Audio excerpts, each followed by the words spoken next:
নামাজ আর রিজিকের মধ্যে কি সম্পর্ক আয়াত নিয়ে চিন্তা করে বুঝতে পারলাম। মানুষ রিজিকের টেনশনে নামাজের অলসতা করে, মানুষ রিজিকের টেনশনে নামাজে অলসতা করে। দোকানের শাটার অর্ধেক লাগাইছে, মুয়াজ্জিন বলে কদ কামাতিস সালাহ, কদ কামাতিস সালাহ, নামাজ দাঁড়ায় গেছে, আসেন আসেন আসেন। দোকানদার শাটার অর্ধেক লাগাইছে। এই মুহূর্তে একজন আইসা কয়, আগামীকাল আমাদের বাড়িতে মেহমান আসবে, 10,000 টাকার সদায় নিব। 10,000 নামাজ, 10,000 নামাজ, 10,000 নামাজ। আল্লাহ বলেন লা নাসআলুকা রিজকা, আমি তোর কাছে রিজিক চাই না। নাহনু নারযুকুকা, আমি রিজিক দেই। তুমি নামাজে যাও, আমি ব্যবস্থা করব। যাও। এই হলো নামাজ আর রিজিকের সম্পর্ক। রিজিক আপনারে ফিতনায় ফেলাবে। হঠাৎ রিজিক মানি যে আপনি রিজিক তালাশ করতেছেন, হালাল ভাবেই আপনি ব্যবসা করেন, এই মুহূর্তে এসে আপনারে বলবে ভাই 10,000 টাকার সদায় লাগবে। মুয়াজ্জিন কয় কদ কামাতিস সালাহ, আপনি টেনশন, কদ কামাতিস সালাহ 10,000, কদ কামাতিস সালাহ 10,000।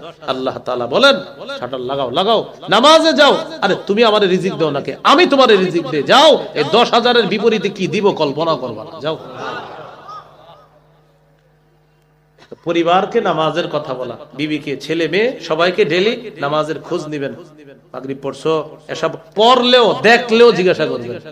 মসজিদে দেখছেন, দেখার পরেও না দেখার বান ধরে বাইরে গিয়ে বলবেন এই নামাজ পড়ছো। এটা হলো আপনি একজন অভিভাবক হিসাবে ও যেন বুঝে আমার বাবা ডেলি খোঁজ নেয়।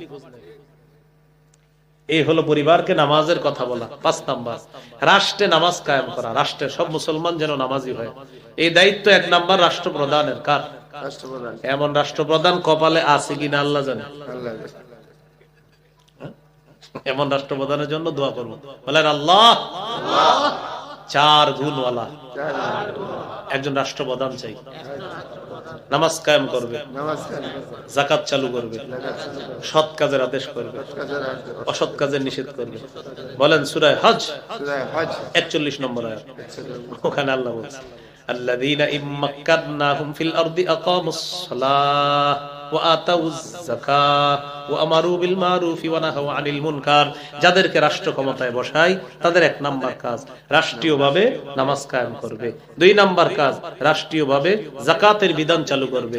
3 নাম্বার কাজ রাষ্ট্রীয়ভাবে সৎ কাজের আদেশ করতে হবে। 4 নাম্বার অসৎ কাজের নিষেধ করতে হবে। কথা কি বুঝে আসছে সবাই? ওয়া কানান নাবিয়্যু ইউবাসু ইলা কওমিহি খাসাতান ওয়া বুইসতু ইলান নাসি কাফা। আমার আগে যত নবী দুনিয়াতে পাঠানো হয়েছে, বিশেষ জাতির কাছে পাঠানো হয়েছে। শোনো তোমরা, আমাকে গোটা জগতের জন্য নবী বানিয়ে পাঠানো হয়েছে। 4 নাম্বার উহিল্লাত লিয়াল গনাইম। অতীতের জাতি জিহাদ করার পর যুদ্ধলব্ধ সম্পদ তাদের জন্য বৈধ ছিল না। আমার জন্য, আমার উম্মতের জন্য জিহাদ করার পর তারা যে যুদ্ধলব্ধ গনিমতের সম্পদ পাবে, এই সম্পদ তাদের জন্য আল্লাহর পক্ষ থেকে বৈধ করে দেওয়া হয়েছে।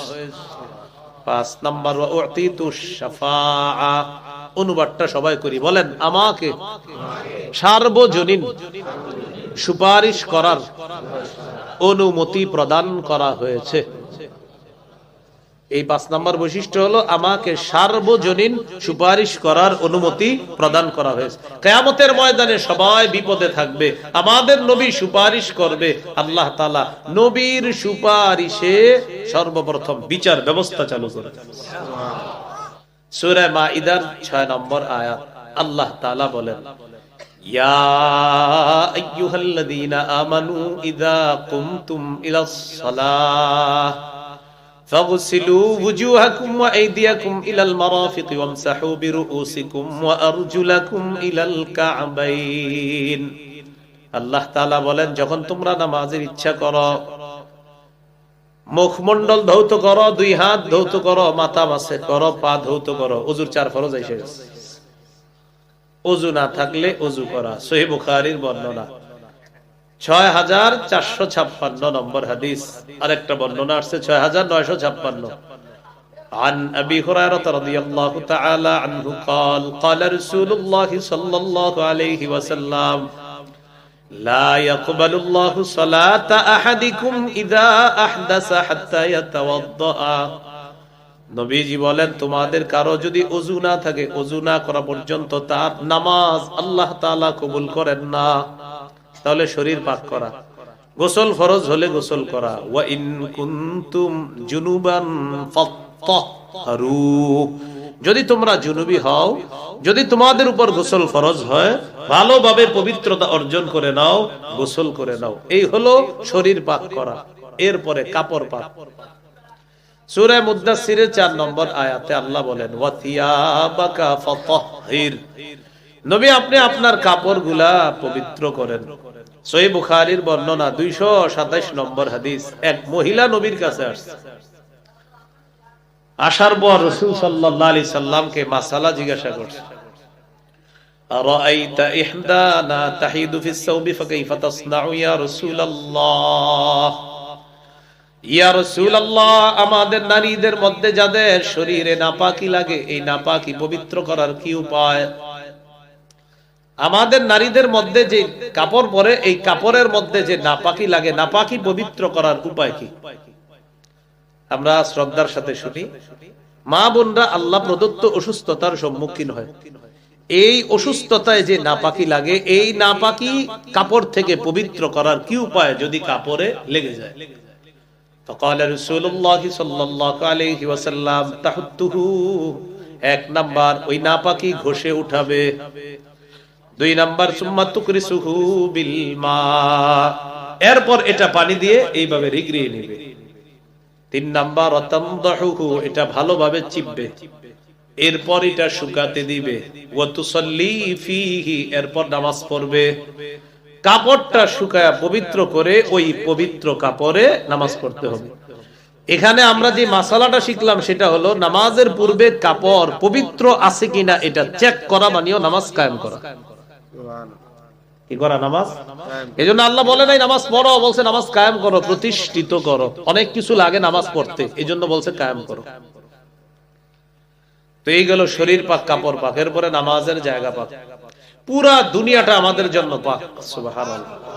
কিন্তু আমরা নাপাক বানাই, এজন্য চেক করতে হবে নাপাকি আছে কিনা। থাকলে এই নাপাকি দূর করে পাক করতে হবে, এই হুকুমটাও নামাজ কায়েম করা। সহিহ বুখারী 438 নম্বর হাদিস। قال رسول الله صلى الله عليه وسلم اعطيت خمسا لم يعطهن احد من الانبياء قبلي, নবীজি বলেন আমাকে এমন 5টি জিনিস দেওয়া হয়েছে যেই 5টি জিনিস আমার আগে কোন নবীকে দেওয়া হয় নাই। 1 নাম্বার নুসিরতু বিররুবি মাসিরাতা শাহরিন, আমি কোন জাতির বিরুদ্ধে জিহাদের উদ্দেশ্যে যখন রওনা করব, বের হওয়ার পর আল্লাহ তাআলা 1 মাসের দূরত্বে আমার ব্যাপারে কাফেরদের মনে ভীতি সৃষ্টি করে দেয়। কে জানি আইরে ভীতি সৃষ্টি করে দেয়। 2 নাম্বার ওয়াজুইলাত লিয়াল আরদু মাসজিদান ওয়া তাহুরা, নবীজি বলেন গোটা পৃথিবী আমার উম্মতের জন্য মসজিদ, গোটা পৃথিবী আমার উম্মতের জন্য পবিত্র। এবার নবী বলেন আমার উম্মতের কারো যদি হঠাৎ আশেপাশে কোথাও মসজিদ নাই, নবী বলেন ওখানেই নামাজ পড়ে নাও, আল্লাহ তাআলা কবুল করে নিবেন। কাজ করতেছেন, আশেপাশে মসজিদ নাই, দূরত্বে অনেক দূরে মসজিদ, তো আপনি যে কাজ করতেছেন মসজিদ না থাকলে সেখানে ওযু করে ওই পবিত্র মাটিতে আপনি নামাজ পড়বেন, আল্লাহ তাআলা আপনার নামাজ কবুল করে নেবেন। তো শরীর পাক, কাপড় পাক, নামাজের জায়গা পাক, সতর ডাকে, একটু সুন্দর পোশাক পরে নামাজ পড়ে, কিবলামুখী হওয়া।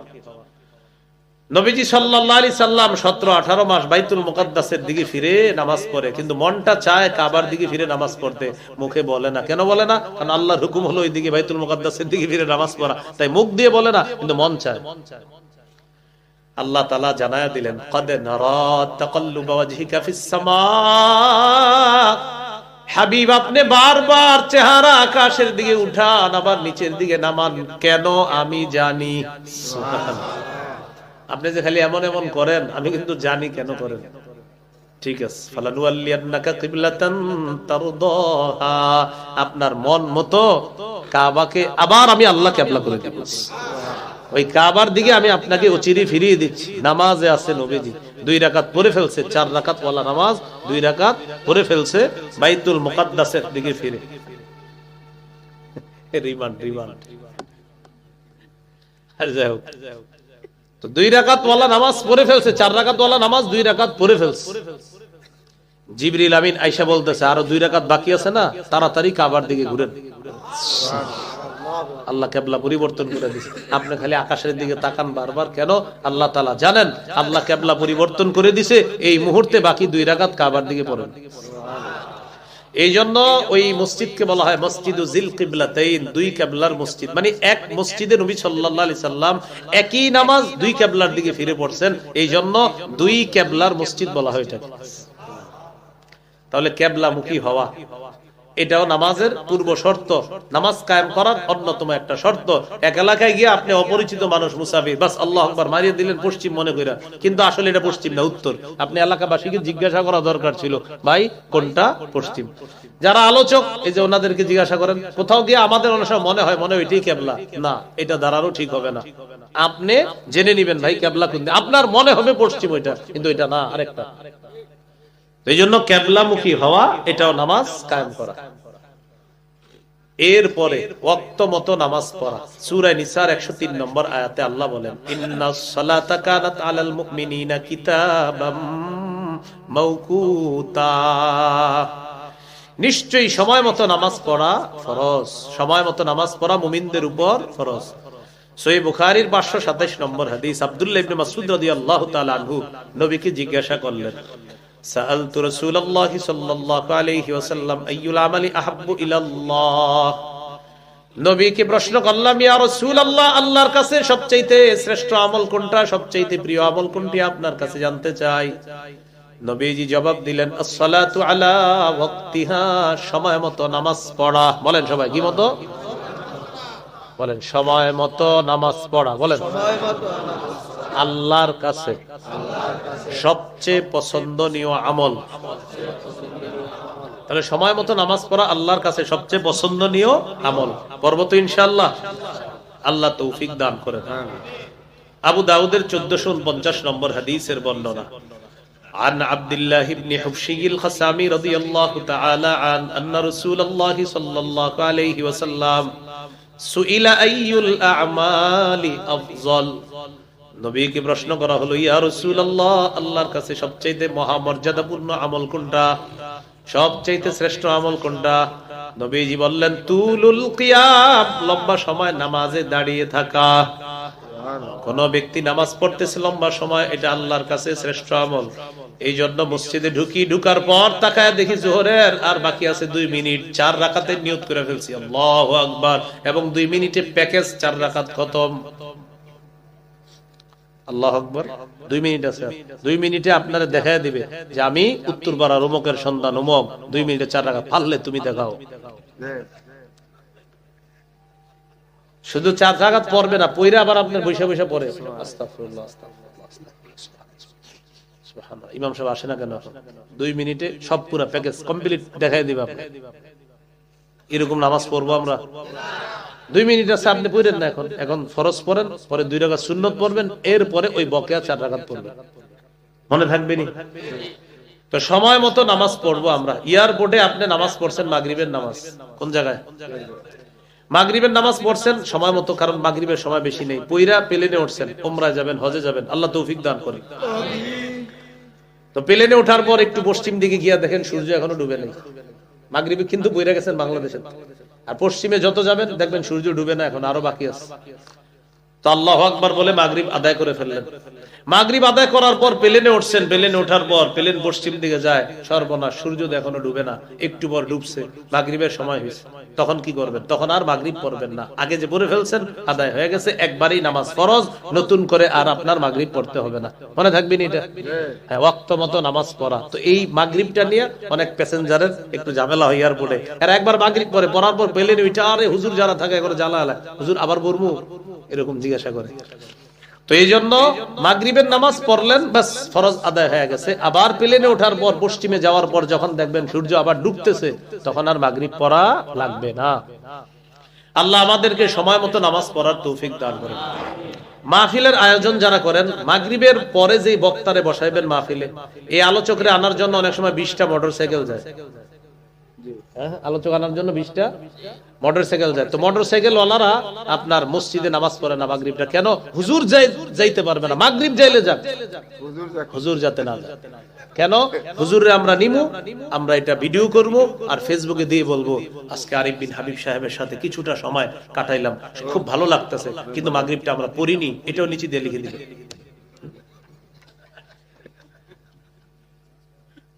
না আমি আপনারা এরকম করেন না, না না এই এলাকায় এরকম নাই, মানে আপনারা এরকম হয় 30-40টা মোটরসাইকেল আছে, হযরত রে না আনলে তো হবে না। তো এইগুলা মোটরসাইকেল গেছে, কেউ মাগরিব পড়ছেননি, খয়া হুজুরে যদি মিস করে রাস্তা মিসিং করে, আরে আলোচক রাস্তা একটু ভুল করলে জিজ্ঞাসা করে আসবে কোনো না কোনো ভাবে, তো আপনার মাগরিব চলে গেলে আর তো পাচ্ছেন না জিন্দেগি।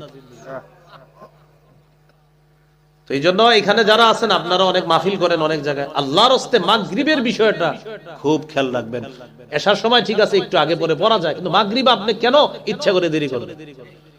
তো আমরা এই কাজগুলো যদি কাউকে পাঠায় মোটরসাইকেল দিয়ে বলে দিবেন এইভাবে, তুমি হুজুরের সাথে যোগাযোগ করে বলো হুজুর আমরা অমুক জায়গায় মসজিদের সামনে আছি, মসজিদে মাগরিব পড়তে ঢুকছি, হুজুর আপনি যদি আগে এসে পড়েন তো এই জায়গায় দাঁড়াতে পারেন, আমরা মসজিদে ঢুকে গেছি, এটা হুজুরে বইলা ঢুকে যান, যেন তিনিও পেরেশানি না করেন আর আপনারাও পেরেশান না করেন। হয়ে গেল কথা। এটার জন্য আল্লাহ আপনার উপর খুশি হবে, অন্যরা নারাজ হলেও আল্লাহ খুশি হবে। আল্লাহ কথাগুলা মনে রাখার তৌফিক দান করেন। তাহলে নামাজ সময় মতো পড়া মানেও নামাজ কায়েম করা, নামাজের নিয়ত করা।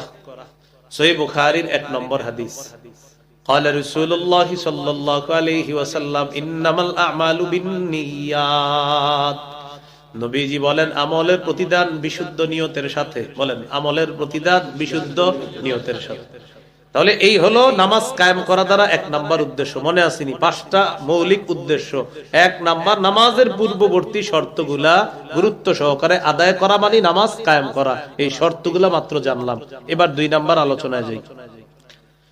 নামাজ কায়েম করা দ্বারা দ্বিতীয় উদ্দেশ্য আল মুহাফাজাতু আলার রুকুই ওয়াস সুজুদ, রুকু সেজদা ধীরস্থির ভাবে করা, রুকু সেজদার প্রতি যত্নবান হওয়া। প্রথম কথা হলো 7 অঙ্গের উপর আমরা সিজদা করি, কয় অঙ্গে? সহিহ বুখারীর বর্ণনা 809 নম্বর হাদিস এবং 812 নম্বর হাদিস। এই হাদিসের মধ্যে আছে রাসূলুল্লাহ সাল্লাল্লাহু আলাইহি সাল্লাম বলেন আমাকে আদেশ করা হয়েছে আমি যেন সিজদা করি 7 অঙ্গের উপর। আরেক বর্ণনায় উমিরান নবী সাল্লাল্লাহু আলাইহি সাল্লাম আইয়াসজুদা আলা সাবআতি আযা, নবীকে হুকুম করা হয়েছে 7 অঙ্গের উপর সিজদা করার জন্য। 1 নাম্বার আল জাবাহা ওয়া আশারা বিয়াদিহি আলা আনফিহি, নবী আঙ্গুল দিয়ে ইশারা দিয়ে বুঝাইছে শোনো কপাল মানি নাক সহ, বলে দিছে কপাল মানি ইঙ্গিত করে বলছে নাক সহ। তো আমার বয়ান শুনে আবার আপনারা খালি কপালটা লাগায়েন না যে নাক লাগাবো না, কারণ হাদিসে নবী কপাল বইলা সাথে সাথে বইলা দিছে এই শোনো নাক সহ, কপাল মানি নাক সহ। এই হলো 1 নাম্বার অঙ্গ। এরপরে ওয়াল ইয়াদাইন, 2 হাত, তাহলে 1 আর 2 কত হলো 3। ওয়ার রুকবাতাইন, 2 হাঁটু, কত হলো 5। ওয়ার রিজলাইন, 2 পা, এই হলো 7। সাথে সাথে নবী বলেন আমাকে নিষেধ করা হয়েছে ওয়ালা নাকুফা শাআরান ওয়ালা সাওবান, আমি নামাজে দাঁড়ায় যেন এমন না করি, দেখেন দেখেন তাকান, এমন না করি চুলগুলা ঠিক করে, কাপড় ঠিক করে, স্ত্রী যেন ঠিক থাকে, যে নবীজি বলছেন আমাকে আল্লাহর পক্ষ থেকে নিষেধ করা হয়েছে আমি যেন নামাজে কাপড় না গুটাই, চুল না গুটাই। এরকম আসেনি মুসল্লি? না এই এলাকায় না থাকলেও পৃথিবীতে আছে। তো দেখবেন চুল খোসে, দাড়ি গুলাই যে নামাজে দাঁড়ায়, আল্লাহু আকবার, এভাবে ঠিক করে। নবীজি বলেন আমাকে বলা হয়েছে আমি যেন চুল না গুটাই, আমি যেন কাপড় না গুটাই। তাহলে 7 অঙ্গের উপর যে অবস্থা, মাশাআল্লাহ সুন্দর, যে অবস্থায় নামাজে ঢুকে গেছি বাস অন্য কোনো কাজ আর না করা। প্রথমে তাকবীরটার নাম কি? তাকবীরে তাহরিমা। কেন? নবীজি বলেন তাহরিমুহা আত-তাকবীর, আল্লাহু আকবারের নাম হলো তাকবীরে তাহরিমা। কেন? আল্লাহু আকবারের মাধ্যমে নামাজের বাহিরের সব কাজ তুমি হারাম করে ফেলছো। সুবহানাল্লাহ, আল্লাহু আকবার, এটার নাম তাকবীরে তাহরিমা। কেন? কেন জানো? তুমি আল্লাহু আকবার বলে দুনিয়াবি সব কাজ হারাম করে ফেলছো। এখন আর নামাজে অন্য কাজ করো না, দাড়ি খুইটো না, চুল খুইটো না, কাপড় গুটায়ও না, কারণ নামাজে আল্লাহু আকবার বইলা সব হারাম করে ফেলছো। এখন তুমি শুধু আল্লাহর সাথে কাজ করো। আল্লাহ বুঝার তৌফিক দান করেন। তাহলে রুকু সেজদা গুলো আমরা ধীরস্থির ভাবে করব। সহিহ বুখারীর 757 নম্বর হাদিস। নবীজি মসজিদে বসে রয়েছে, এক ব্যক্তি আসছে মসজিদে, আয়েশা নামাজ পড়ছে। নামাজ পড়ার পর নবীজিকে সালাম দিছে, আসসালামু আলাইকুম। ফারাদ্দা আলাই, নবী সালামের জবাব নিয়ে বললেন, ইরজি, যাও ফাসাল্লি, আবার নামাজ পড়ো। ফাইন্নাকা লাম তুসাল্লি, তুমি নামাজ পড়ো নাই, যাও আবার নামাজ পড়ো। আবার তিনি গেলেন, যাওয়ার পর রাজা ইউসাল্লি কামা কানা সাল্লা, যাওয়ার পর আবার আগের মতো নামাজ পড়ছে। আবার আসছে, সালাম দিছে, নবী সালামের জবাব নিয়ে বললেন, যাও আবার নামাজ পড়ো। আবার তিনি আসলেন, আসার পর সালাম দিলেন, নবী সালামের জবাব নিয়ে বললেন, যাও আবার যাও নামাজ পড়ো। সাহাবী বললেন, ওয়াল্লাযী বা'সাকা বিল হাক্কি মা উহসিনু গায়রা, আল্লাহর কসম হুজুর এর চাইতে ভালো আর পারি না। তবে যদি আমরা হাসতেছি, তিনি যে পড়ছিলেন আম করছে সুন্দরী পড়ছে, নবীজির কাছে মনে হয়েছে এটা হয় না, কিন্তু আম করছে যে সুন্দর পড়ছে এটা নিশ্চিত।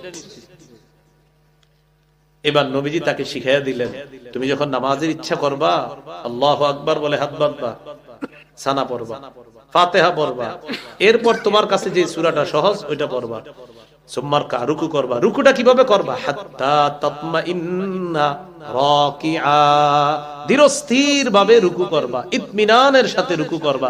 ইতমিনান কাকে বলে আজকে থেকে মনে রাখবেন। জোহরের সুন্নত, বিশেষ করে সুন্নতে, নফলে, একাকি নামাজে ইমামের পিছে আপনি তো বেশিক্ষণ পারবেন না। ইমাম সাহেব যতক্ষণ রুকু, আপনারও রুকু ততক্ষণ। ইমাম সাহেবের সিজদা যতক্ষণ, আপনারও সিজদা ততক্ষণ। আপনি একাকি রুকু করতেছেন, আপনার দিল যেন সাক্ষী দেয়, হ্যাঁ রুকুটা মোটামুটি হইছে, এইটা হবে রুকু।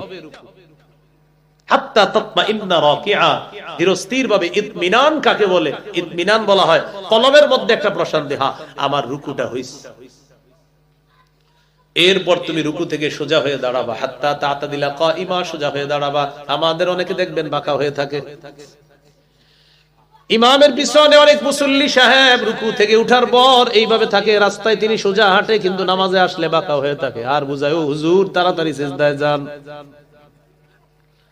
নবীজি বলেন, তা'তাদিলা কাইমা, সোজা হয়ে দাঁড়াবা, সুম্মা সুজুদ, এরপর সিজদা করবা, হাত্তা তাতমাইন্না সাজিদা, ধীরস্থির ভাবে সিজদা করবা।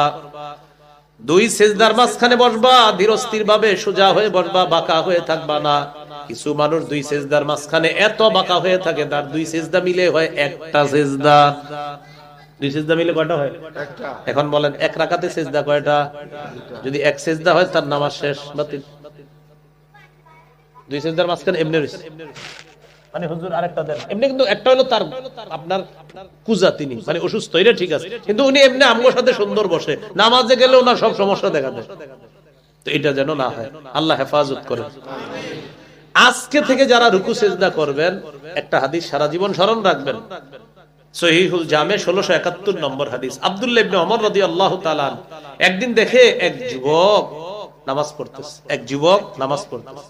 তো নামাজের মধ্যে লম্বা সময় দাঁড়ায় রয়েছে, কিন্তু রুকুটা দাঁড়ানোর চেয়ে একটু শর্ট করে, সিজদাটা দাঁড়ানোর চেয়ে একটু শর্ট, মানে শর্ট মানে আবার খুব দ্রুত এমন না, মানে উনি লম্বা সময় দাঁড়িয়ে নামাজ পড়ছে। রুকুটা তুলনামূলক দাঁড়ানোর চেয়ে একটু শর্ট, তুলনামূলক সিজদাটা একটু সংক্ষিপ্ত করছে। আব্দুল্লাহ ইবনে ওমর রাদিয়াল্লাহু তাআলা আনহুমা বললেন, আচ্ছা তোমাদের মধ্যে তাকে কেউ চিনো? একজন বললেন, আমি চিনি। আব্দুল্লাহ ইবনে ওমর বললেন, লাউ আরাফতুহু লা আমারতুহু আইয়ুকসিরা রুকুআ ওয়াস সুজুদ, আমি যদি তাকে চিনতাম, তাকে বলতাম তুমি রুকু সিজদাটাও একটু লম্বা করবা, যেমনি ভাবে লম্বা দাঁড়াও। সবাই জিজ্ঞাসা করলো কেন? তখন তিনি বললেন, ফাইন্নী সামি'তু রাসূলুল্লাহি সাল্লাল্লাহু আলাইহি ওয়াসাল্লাম ইয়াকুল, ইন্নাল আবদা ইযা কামা ইলাস সালাহ উতিয়া বিযুনুবিহি কুল্লিহা ফাউদিআত আলা আতিকাইহি।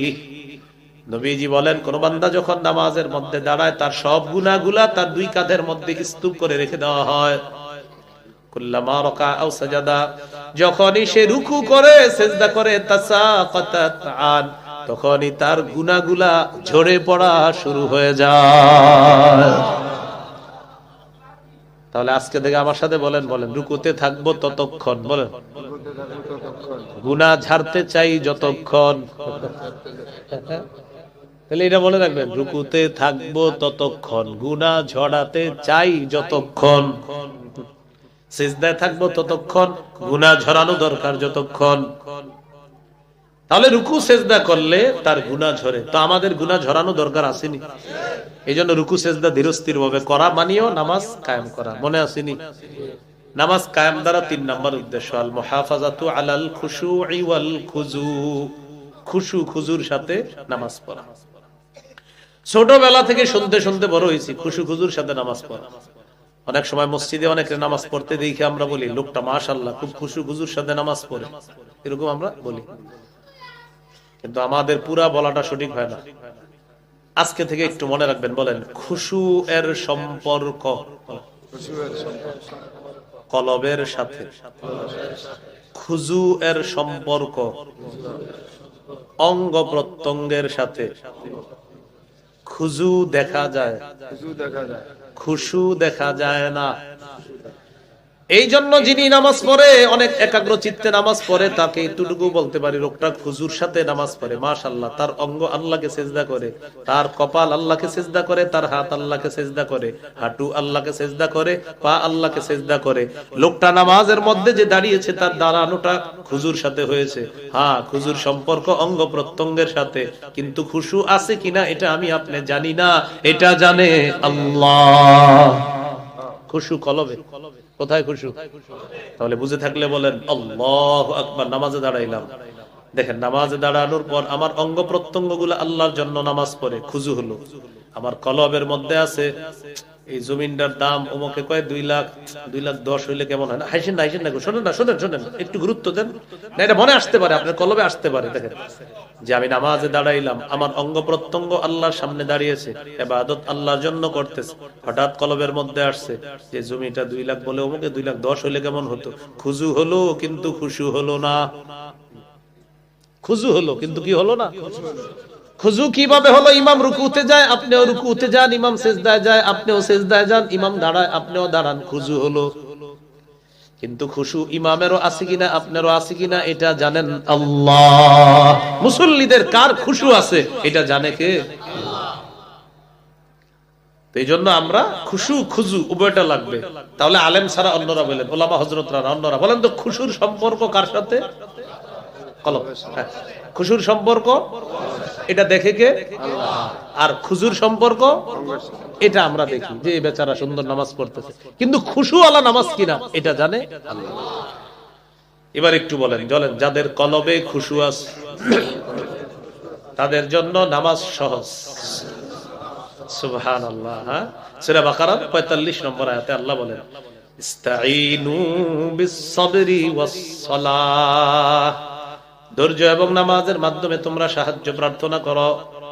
ওয়া ইন্নাহা লাকাবীরাতুন ইল্লা আলাল খাশিঈন, আল্লাহ তাআলা বলেন যারা খুশুওয়ালা ঈমানদার তাদের জন্য, যারা খুশুওয়ালা ঈমানদার তাদের জন্য নামাজ কোনো কঠিন না।